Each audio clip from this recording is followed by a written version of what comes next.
It's time to talk about luxury cruising. From sweet so sweet to ships elite. Come explore the world in style with me on Luxury Cruising, the podcast.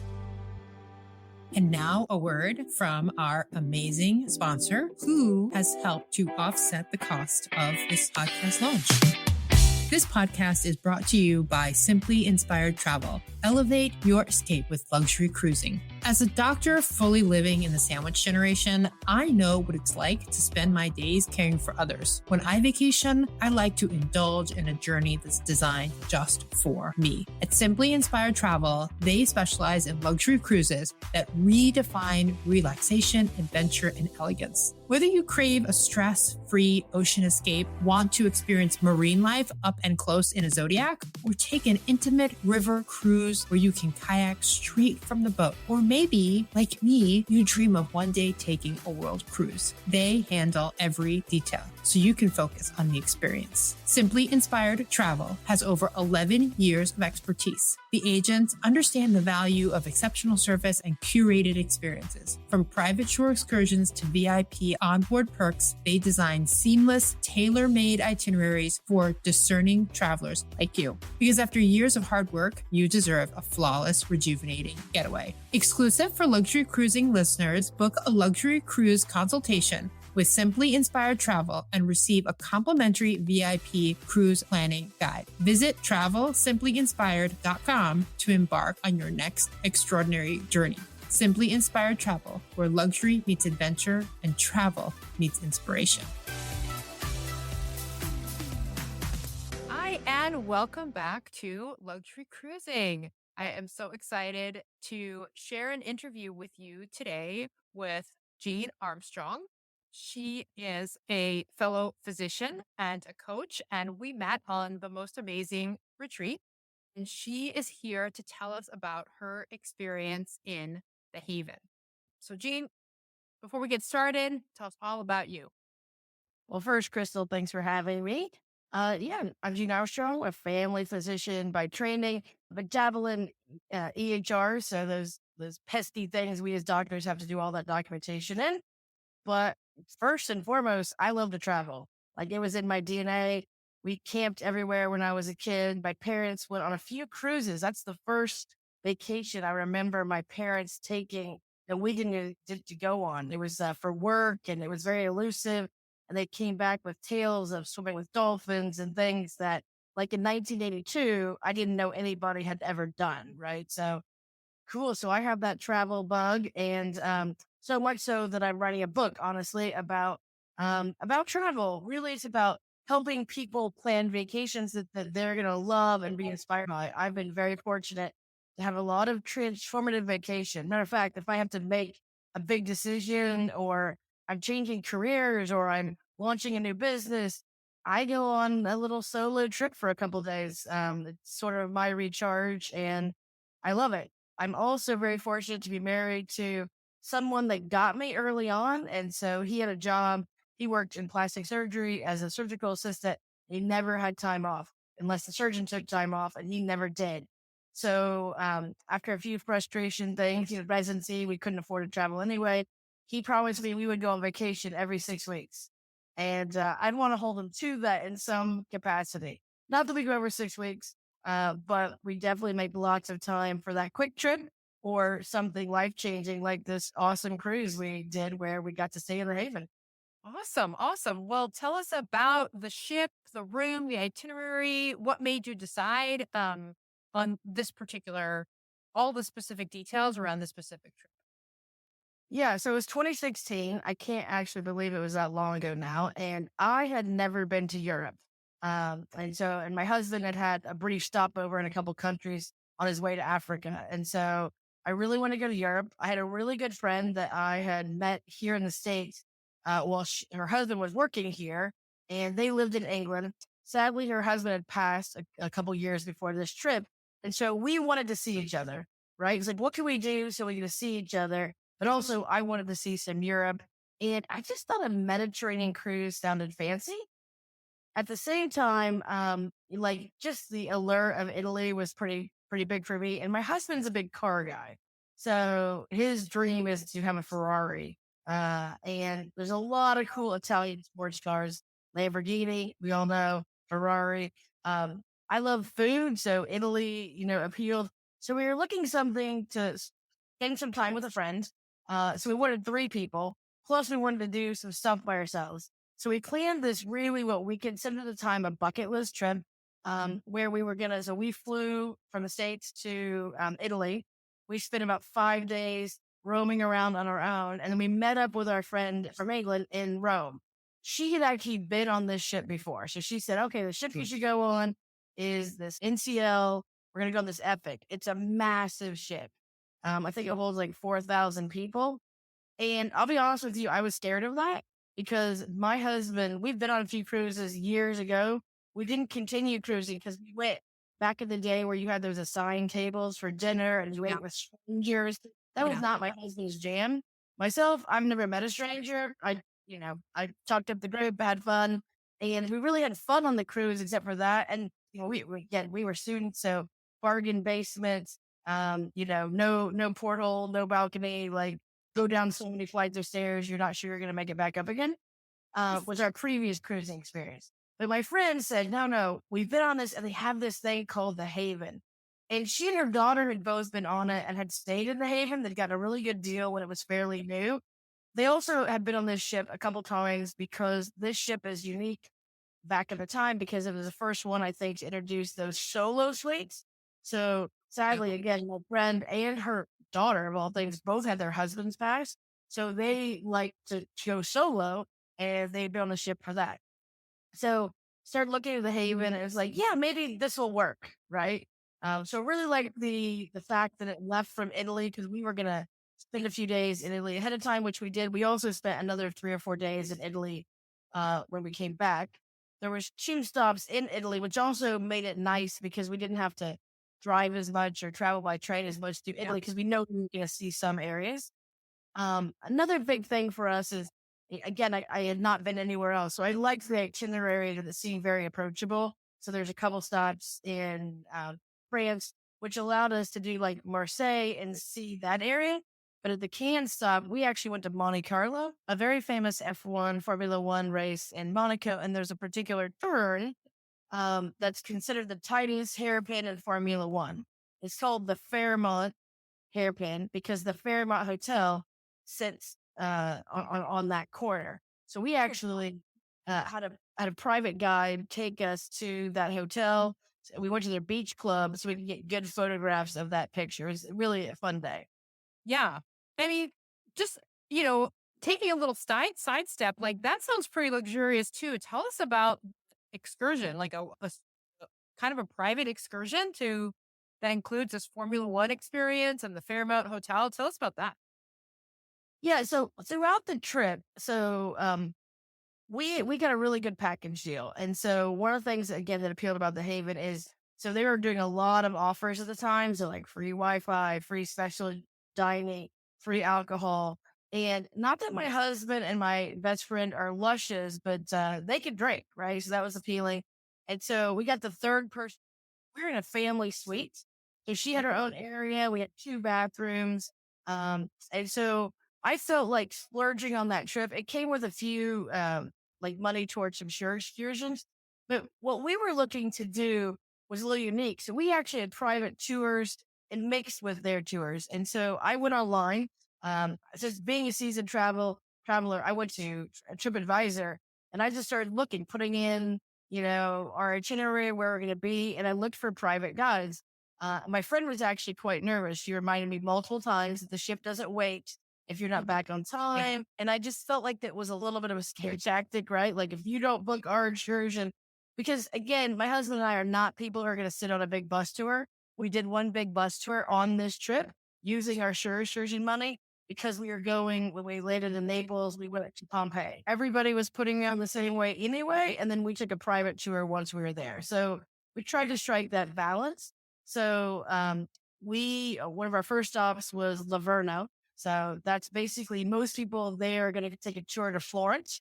Since we were going to stay in Florence after the cruise, we were lucky enough just do more of the local area. And it was probably one of our favorite days. We went to Pisa, and we went to a small town called Volterra, highly recommended from the Rick Steves guidebooks.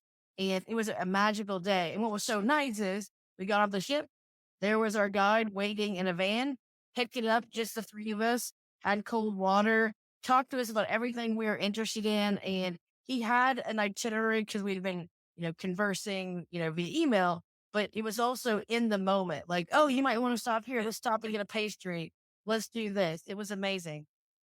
I love about like private excursions is that they do have that super luxurious feel where you've got somebody in a nice air conditioned car and they're might give you some, you know, snacks or water. And when you look at it, because cruise ship excursions are pricey.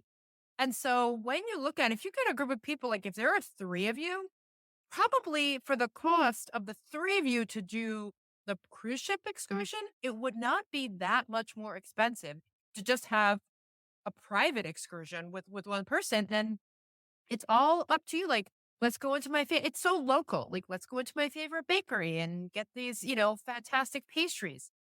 Look here, like this is my friend's coffee shop. He makes the best espresso in Italy. Right? That kind of adds to the luxury. Like that's amazing. Tell us about the room. Absolutely. I can't agree with you more. The room was fabulous. Since it was a family suite, it wasn't as so we had a queen bedroom with its huge bathroom that had, huge big glass looking out into the sea with this giant bathtub, a big soaking tub. I'm a big bath person. I don't know. I feel like that's a great way to luxury. And so I actually have a picture of my feet at the end of the tub with the ocean view because I just thought that was the biggest treat. Again, having been on really tiny cruises where both Rex, my husband, and I couldn't fit in the bathroom at the same time, right? Mhm. To have this bathroom where he could be shaving and I could be, taking a bath, that alone was luxury. And so great space there. The bedroom, at a queen bed, plenty of storage. It's a little, there's not extra room in there because you get this big bathroom. That then opened up to a living room. That had a nice little couch, TV that led to the balcony. There was also a four-person dining room table, a refrigerator, and then the other bedroom is more like there's no windows. It's more like a day bed that can convert. It was very comfortable. Another big closet. We were really impressed with the amount of storage space because we were in Italy as we were gone a total of 2 weeks. So we had maybe a larger suitcase than we probably should have. There was room to like hang up all of our clothes and store the luggage out of the way for all three guests. And then our friend had her own bathroom, which obviously you Nice. do. I know it's crazy. Um, Probably one of the things I like most is because it's a haven, they have butler service, they're bringing you snacks all the time. I drink a lot of water. We actually could hang out in the room, even though we hung out in lots of the places in the ship and we're always on the go. One night, we had gone to the sing along piano bar, Howl at the Moon. That's another reason why we picked that ship is my friend and I, that's one of our favorite things to do is dueling pianos and how it feels to that ship. Anyway, we'd gone out and so it was like 2 a.m. and one of the great things is spending time with my friend, right? She lives in England. I live in the States. We don't get to see each other very often. So we'd come home and come back to our window and we're sitting so there's a big enough couch that you can sit on it, right? And we ordered pizza from room service and did a girl movie marathon. That's 'Cause awesome. they didn't see. And so we sort of got the best of a romantic husband and wife vacation, a great friend vacation. Tour vacation, we did so many amazing tours. So it really felt like that ship offered everything that you could want when you want it. Yeah. Yeah. I love that. It offered everything you could want when you want it. Tell us about like the butler service. What kinds of things the butler do for you? They say they can do anything for you. There are people who have them unpack, etc. I'm probably never gonna be the person who has someone unpack. I don't think that's luxury for me because I want to do it myself, right? That's probably my OCD. But yeah, they're around for anything. Like you just pass them in the hall, and in that short time, they're always addressing you by name. If they ask you a few questions, and there's something you like, for example, The Haven has its own restaurant. Probably one of my favorite parts about the Haven is its own restaurant. So we ate breakfast there most days. Sometimes you had it to yourself. There's, again, gorgeous views. And they had these amazing croissants filled with, almond paste. They were amazing. They had a great selection.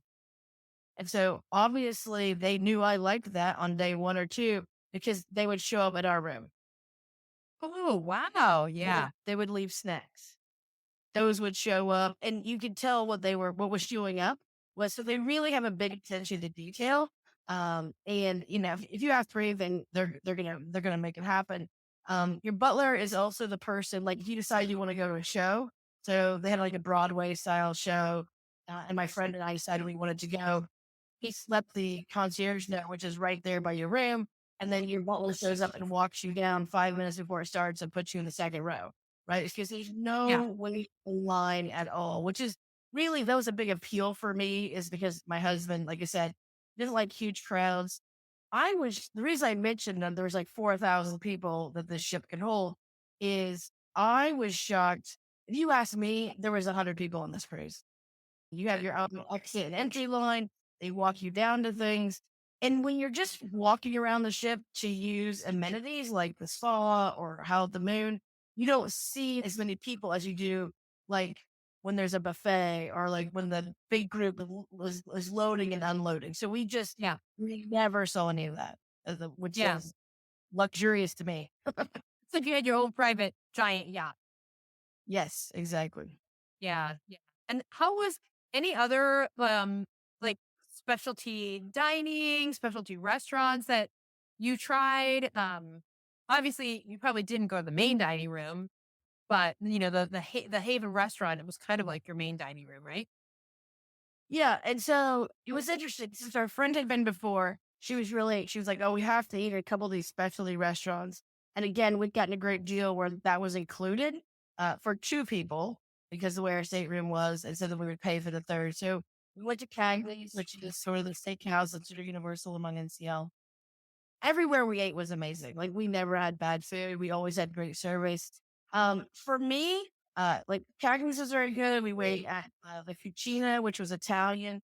One of the things I liked was how many choices they had. So had we been by ourselves, we probably would have gone to like the teppanyaki or like Thai or one of those things. But we had a third person, so we were sort of working Yeah. next to her. But again, being in the Haven, they just whisk you in and out of these places.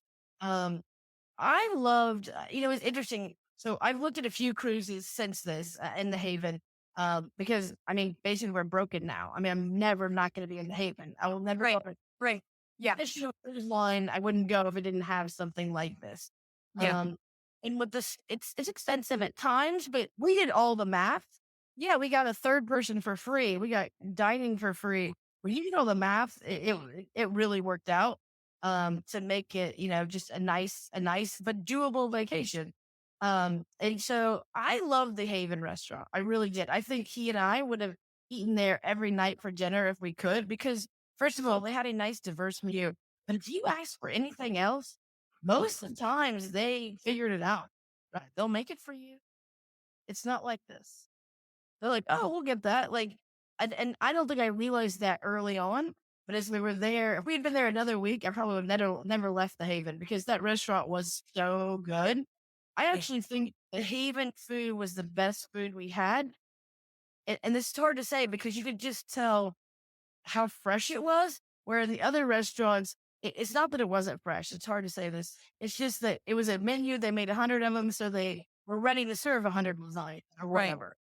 Whereas this really a la minute, right? It was being cooked right there for us.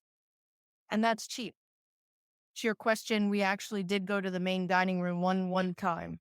I'd read some reviews that, oh, it's really beautiful in there. You should see it. And I think it was lunch, like maybe it was the day at sea. We might have went there for lunch just to see it. And it was actually, it couldn't be. It must have been for dinner, like a really early dinner. And then we ate again because there was a band. I remember because there was a band playing, people were dancing. And Yeah. I thought of like previous cruises I had taken, like I said, back in the day. And I thought, wow, this is a real upgrade. it was still, you could still just sit by yourself, which was awesome, which my husband enjoyed. And it was very elegant. It was like 2 stories. And so, at this big dance floor. And so I just thought all the public areas, of the ship were really well done for the size of the ship, particularly. I guess I didn't go in expecting much. It's NCL, it's this big giant cruise ship. I was actually amazed by how beautiful it was, how everything was done really purposefully. Mm-hmm. And that ship was built in 2010. We were on it in 2016, and it got refurbished. I just read it in 2020, so it wasn't very new at the time. So, but it was well cared for. That's awesome. Yeah. And just to reiterate, this is Norwegian Epic. Yes. Yeah. That's amazing. Anything else that you want people to know with regards to the ship or the entertainment, the activities? I do love a good, dueling piano bar. You know what? I mean, that sold it for me. Like, again, I think when you're planning a vacation, when you're planning a trip, you really have to take the time. People think planning, like, I have friends who are like, oh, they ask me to plan the trip, or they're like, oh, I just can't spend that much time on it. It doesn't take a lot of time. One of the things is being true to yourself, right? To be honest, that I want a dueling piano bar. So I want to go with my friend, my husband, because my husband doesn't like to go out at night, right? You know what he likes. Does like a good glass of bourbon. She likes a good gin. We had the drink package. Took him to dinner. Got them both liquored up. We took him back to the cabin and put him to bed, right? Yeah. And then go to Howl at the Moon or have a girls' night, and that was great. And, part of that was that I planned it that way, right? So the ship Right. had the armory, but I'm saying, what would really make this to your luxurious for me? Well, getting to spend time with a friend, getting to do things I really enjoy. We did not miss the spa. So, they offer, most cruises like that offer what they call a thermal pass, which lets you get in and use the hot tubs. In the Haven, we had our own hot tub. They also had a mini version of the spa in the Haven, so, like, I went Ooh, with that's nice. I had it right there right above the courtyard where the pool was for the Haven, Yeah. which it was about a 15-minute walk from the Haven to the spa. So I didn't really want to make that trip, like every day. Yeah. So I actually really enjoyed that they had that there. Um, we would get up as soon as the ship docked, we would have breakfast, and then we'd head out on these excursions. And so out of the day at sea, we were out most of the day. So we'd come back, and we loved the fact that our room opened into this little courtyard of the Haven. So we'd go down by the pool. We'd be the only 3 people there. And this was a little private Haven pool. Yeah, we're the only 3 people at this pool. Yeah. And the waiter knew our name and our drink order. They had it in our hand as we were sitting down because we did it every day. Yeah. See, maybe there was 5 more people, but what we like to refer to as our pool. That was it, Yeah. right? It's such a different experience than a lot of I people bet. get. That's what we would look for. So seeing that we had our own pool, knowing we had access to things, that's what I looked for when I'm planning a trip like this. Because again, I'm taking my husband's sensitivity into account, but I'm also finding what works for me, right? Yeah. So that's the key, is looking for those details that matter most for you, right? Exactly. Yeah. What do you think of all of these things? What do you think was the most luxurious aspect of this trip? I think you've kind of already said, but I want to hear it from you. Oh, I love everything so I think there are a lot. I mean, for me, I think it's got to be the combo. I don't know if I'm going to cheat. I'm going to give you an answer that's cheating. I'm going to say the privacy. What I mean by privacy is this private elevator to get you on and off the ship, to get you anywhere you want to go so that you're never waiting in a line. Yeah. Like, me, never waiting in a line is the most luxurious thing. Everything else was just what made it over the top. Like, if we only had private access, everything. So let's say we had a nice room, we had private access on and off the ship and to everywhere we went, but we had to eat a buffet. It would still be worth it. The icing on the cake is that I never had to eat a buffet, which means I also didn't gain 20 pounds, right? Like, I literally made great meals, but it was very refined, and meals were leisurely, right? Because no one would rush it. And let's not forget, like, that's saying a lot because you were in Italy and France. Like, it's not like you were short. it's not like if the food on the ship wasn't any good, you didn't have any other options, right? And because those med excursions, like, yeah, you're on import like every day, all day, right? You could have figured it out if the food wasn't good, but instead you decided to go ahead and indulge on the ship. So I think that says a lot about the quality of the food. Amazing. So Yeah, that's a good point. stepping away from this cruise itself, how do you define luxury? It's a great question. I really like vocabulary. I think words really, it means whatever we give the meaning to. So what's luxurious to one person is, not the exact same to other, right? For me, luxury, part of it is maybe getting my needs met really efficiently, which sounds like the weirdest Yeah. definition ever.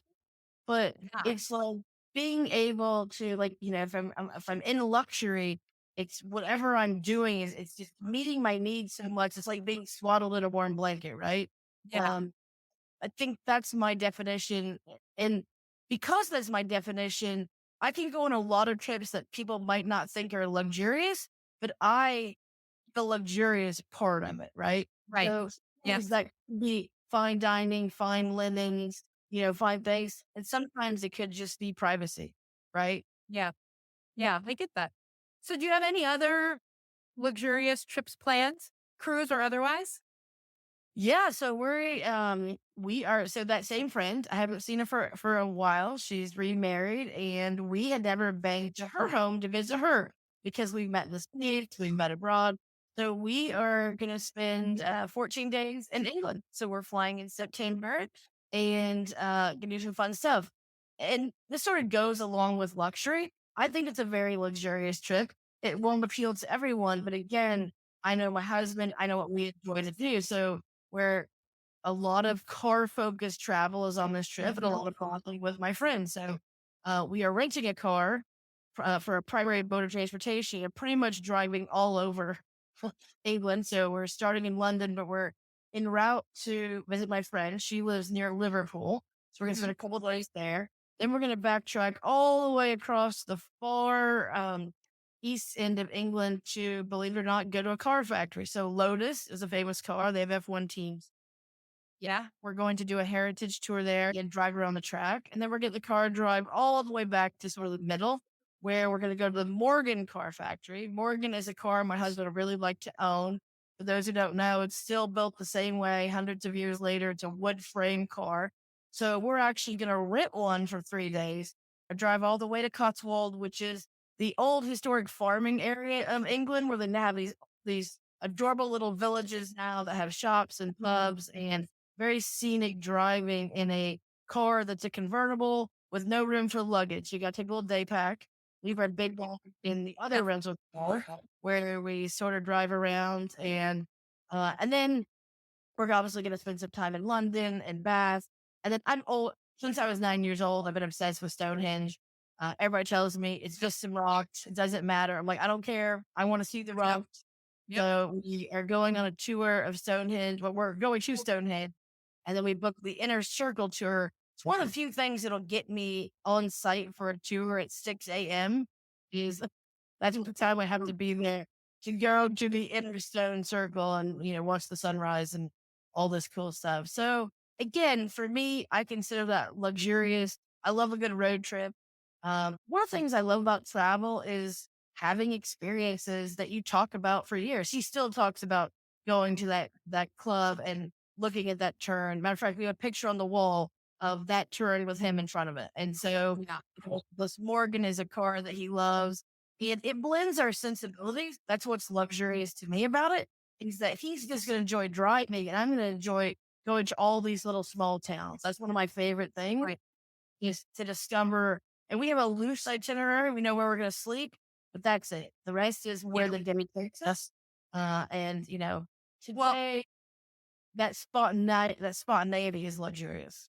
Yeah. And it sounds like what a lot of people would call like slow travel, where you just Mm. kind of like go and hang out. And there is something really luxurious about slow travel. Like we don't Yeah. have to like every day has to be, it's like, oh, we're just going to see where the day takes us. Like you've got a rough idea of where you want to go on which days, but the fill in is just, let's just see how it goes. That's amazing. That sounds amazing. Well, I think you're right about the slow travel. And I think the benefit for me is to have some of that and then have some of the more rigidly planned stuff. So you sort of get the best of both worlds. Exactly. Well, awesome. Well, this has been so much fun. I hope you have a great trip in September. And if you do another trip in the Haven or any other luxury cruise, I hope you'll come back and tell us all about it. And maybe by then your book will be published. And then we can also talk about your book. That would be great. I'm enjoying listening to your podcast so I can pick a place to go be on a luxurious cruise. I don't think I knew there were so many options until I started learning more about this from you. So I appreciate the opportunity.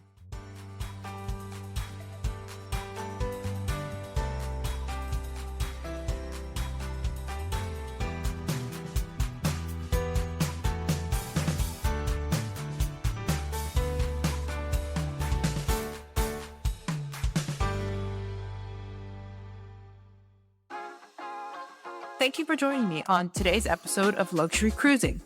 If you have a luxury cruising experience you'd like to share, please email me at luxurycruisingpodcast@gmail.com. That's luxury cruising podcast, all one word, @gmail.com.